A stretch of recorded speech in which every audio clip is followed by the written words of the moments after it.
नमस्ते रोगलों के स्वागत बा हमनी के चैनल पर। आज हमनी के रोगलों के सामने खूब सुंदर एगो देवी गीत गाए जाता नीचा।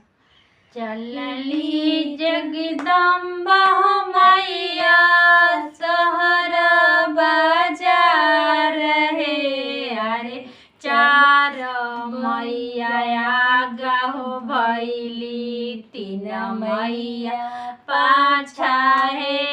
अरे चार मैया आगा हो भैली, तीन मैया पाछा है। चलली जगदम्बा मैया सहर बाजार है। अरे चार मैया कहो भैली, तीन मैया पाछा है।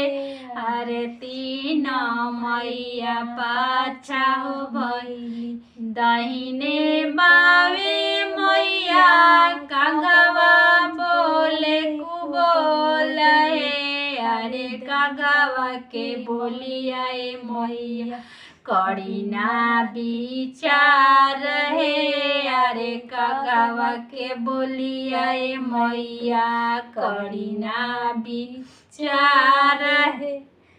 इहे तोहरा के मारबे कागवा कंकर चलाया है। अरे तू चोरावले हो जाल टिकवा हमार है। अरे तू चोरावले हो जाल टिकवा हमार, जानी मारुआ होय मैया कंकर चलाया है। अरे हमन चोरवनी मैया टिकवा तुहार है। अरे हमन चोरवनी मैया टिकवा तो।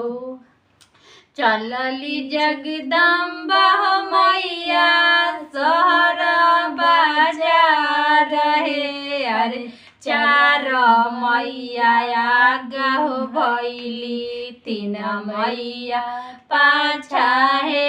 अरे चार मैया आगा हो भैली, तीन मैया पाछा है।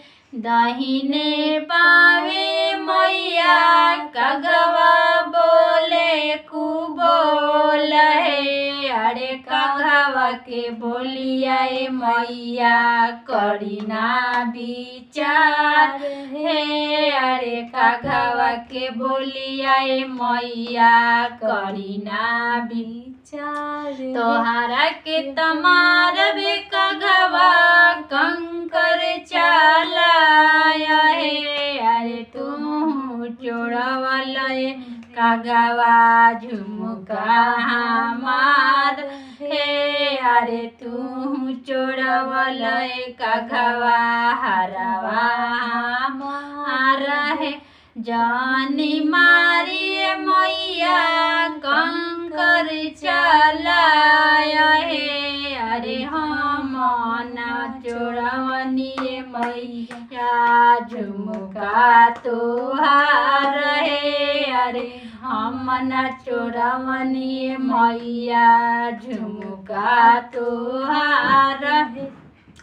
चार मैया आगा भैली, तीन मैया पाछा है। अरे चलली जगदम्बा मैया सहर बाजार है। चार मैया आगा हो भैली, तीन मैया पाछा है। कागवा बोले मैया दहिने बाएं कु बोल है। अरे कागवा बोले मैया दहिने बाएं कु बोल, कागवा के बोलिया मैया करी ना विचार है। अरे हे कागवा चोरावले हो जाले कंगना हमार है। अरे ये कागवा चोरावले हो जाले पायला रहे। घावा चोरावले हो जाले बिछिया